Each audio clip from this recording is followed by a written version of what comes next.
दोस्तों आज मैं खड़ा हूँ उस जगह पर जहाँ कभी पूरी दुनिया पढ़ने आया करती थी, जहाँ किताबें मंदिर से भी ज्यादा पवित्र मानी जाती थी और आज वो जगह सिर्फ खंडहर बनकर रह गई है, लेकिन इसकी कहानी आज भी जिंदा है। इस जगह का नाम है नालंदा विश्वविद्यालय।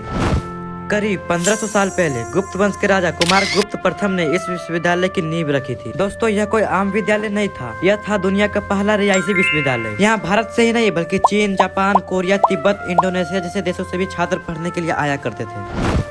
नालंदा में उस समय 10,000 से भी ज्यादा छात्र और 2,000 से भी अधिक शिक्षक थे। यहाँ गणित, खगोल विज्ञान, आयुर्वेद, दर्शन, बौद्ध शिक्षा और राजनीतिक और तर्क शास्त्र जैसे पढ़ाई हुआ करता था। और अभी लोग यहाँ पर सिर्फ घूमने के लिए आया करते हैं। और यहाँ की लाइब्रेरी का नाम था धर्मगंज, जिसमें लाखों पांडुलिपियाँ थी। कहते हैं जब यह लाइब्रेरी को जलाई गई तो किताबें 6 महीने तक जलती रही।